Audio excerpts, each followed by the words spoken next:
اور آپ کو بتاؤں کہ اگر گورنمنٹ چاہے نا تو بہت کچھ کر سکتی ہے.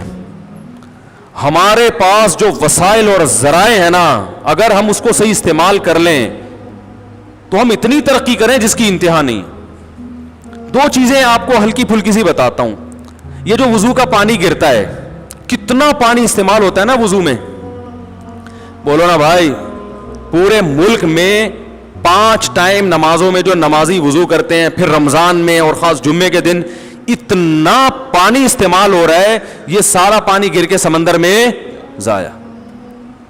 اگر اس پانی کو اسٹور کرنے, کیونکہ یہ پانی اتنا گندا نہیں ہوتا, یہ کوئی گٹر کا پانی تھوڑی ہوتا ہے, نمازیوں کا وضو ہوتا ہے جو پینے کے قابل نہیں ہے.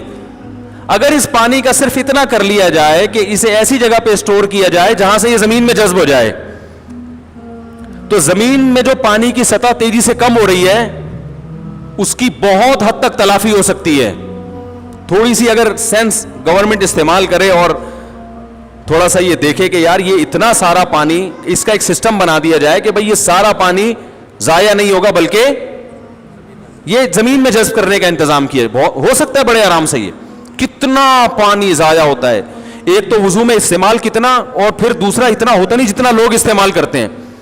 ایک آدمی کا وضو 1 لوٹے پانی سے اگر ہوتا ہے تو 10 لوٹے پانی بہاتا ہے. یا ہم نے دیکھا ہے رگڑ رہے ہیں پیر کو, ایسے دھلائی ہو رہی ہے پاؤں کی کہ جیسے صدیوں کے بعد آج اس کو پاؤں دھونا نصیب ہوا ہے. اتنا مشکل وضو. پھر وہ پانی کے نل کا کھول کے ایسے کرتے ہیں, دیکھو پہلے آئیں گے یوں, آتے ہی نا پہلے نل کا کھول دیا فل اسپیڈ میں, اب آگے بڑھ گئے, اب تسلی سے سوچ رہے ہیں کہ کرنا کیا ہے. یوں آستین چڑھا رہا ہے, پھر وضو کی 15-20 دعائیں یاد کی ہوئی ہیں وہ پڑھے گا, پھر یوں یوں یوں یوں پتہ نہیں کیا کیا کرتا رہے گا بیٹھ کے, پھر وہ کلی کرے گا, وہ بہہ رہا ہے, مسواک کر لگا ہوا ہے, وہ بہہ رہا ہے. پھر وہ ہاتھ دھونے کے عجیب عجیب اسٹائل ہیں, مسا کے عجیب عجیب ٹیکنیکل طریقے نکالے ہوئے ہیں, تو یوں یوں کرے گا, پھر یوں کر کے نا پانی بہہ رہا ہے, وہ اس کی انگلیاں ہی نہیں مل رہی یوں کر کے اس سے. ابے بھائی یوں مسا کرو, ختم ہوئی بات. تو اتنا پانی ضائع ہوتا ہے, اتنا پانی. بھائی سیوریج گٹر لائنوں کو الگ کر دیا جائے, ان لائنوں کو الگ کر دیا جائے, تو کتنا پانی زمین میں جب پانی جاتا ہے تو بہترین فلٹر ہے زمین, مٹی سے بہتر کوئی فلٹر ہے ہی نہیں, وہ دوبارہ میٹھا پانی بن کے نکلے گا. اور دوسرا کہ یہ جو قربانی کے جانور کی آلائشیں ہیں ان کو زمین میں دفن کرنے کا انتظام کیا جائے. اس قدر زرخیز زمین بنے گی, اتنی زرخیز, اس پہ جو نکلنے والی پیداوار ہے بے انتہا زرخیز ہوگی. وہ یوریا پہ, کھاد پہ کتنا خرچہ کیا جاتا ہے.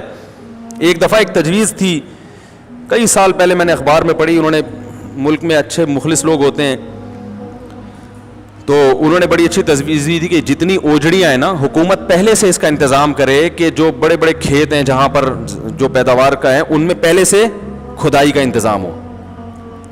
زمین, اب دیکھو کراچی سے حیدرآباد جاتے ہیں, زمین خالی زمین پڑی ہوئی ہے, اتنی بڑی زمین. یہاں آپ نے کیا کیا بھائی, چھوٹے چھوٹے کھڈے کھود دیے کہ یہ اوجڑیاں ان کھڈوں میں لا کے پھینکی جائیں گی اور وہ مٹی ڈھک دیں. پتہ نہیں کتنے سالوں تک اس میں, کچھ وقت کے بعد وہ کھاد بن جائے گی اور بہترین زمین زرخیز ہو جائے گی. لیکن ظاہر ہے کوئی مینجمنٹ نہیں ہے, بس وہ اوجڑیاں اٹھا کے وہ کتے کھینچ رہا ہے وہاں سے, ایک بلی, دونوں میں پھڈا ہو رہا ہے کتے اور بلی میں. کوئی غریب لوگ اٹھا کے ریڑی پہ لگ کے لے کے جا رہے ہیں, اور کچھ خراب اوجڑیاں پھر وہ پورے سال تکے بنا کے پبلک کو کوئلے میں جلنے کے بعد تو پتہ نہیں چلتا کہ یہ کتے کی بچی ہوئی ہے یا چوہے نے چھوڑی تھی کھا کے.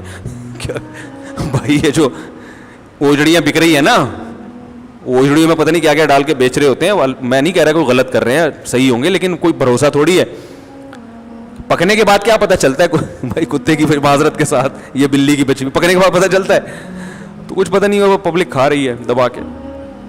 تو یہ 2 کام ہو سکتے ہیں, لیکن اب یہ تو گورنمنٹ کرے گی, اتنے بڑے پروجیکٹ تو ہم لوگ نہیں چلا سکتے نا. تو اگر کوئی ایسا پروجیکٹ چلا سکتا ہے تو وہ قوم پر بڑا احسان ہوگا اس کا. بھائی کوئی بڑا آدمی جس کو اللہ نے بڑے وسائل دیے ہوں وہ ایسا پروجیکٹ اپنے خرچے پہ چلا سکتا ہے تو یہ قوم کی بہت بڑی خدمت ہوگی. اس کے لیے چندہ بھی کر سکتا ہے, جو سارے کام اپنے پیسوں سے نہیں ہوتے. آپ رسید بنائیں, ٹرسٹ بنائیں, اور ٹرسٹ میں صرف غریبوں کو کھانا کھلانا ہی رہ گیا ہے آج کل, اور بہت سے ٹرسٹ تو غریبوں کو اپاہج بنا رہے ہیں. پہلے وہ تھوڑی بہت محنت کر لیا کرتے تھے کہ چلو روٹی تو ملے گی, اب وہ فری پھوکٹ میں بیٹھ کے بکرے کھا رہے ہیں, صدقے کے بکرے. تو یہ کام بھی کرو, یہ بھی انسانیت کی خدمت ہے یار, اپنے خرچے پہ کر لو جس کو اللہ نے وسائل دیے ہیں. تو یہ بہت سارے کام ہو سکتے ہیں ہمارے معاشرے میں جس کی طرف ہمیں توجہ کی بہت شدید ضرورت ہے. اللہ تعالیٰ عمل کی توفیق عطا فرمائے.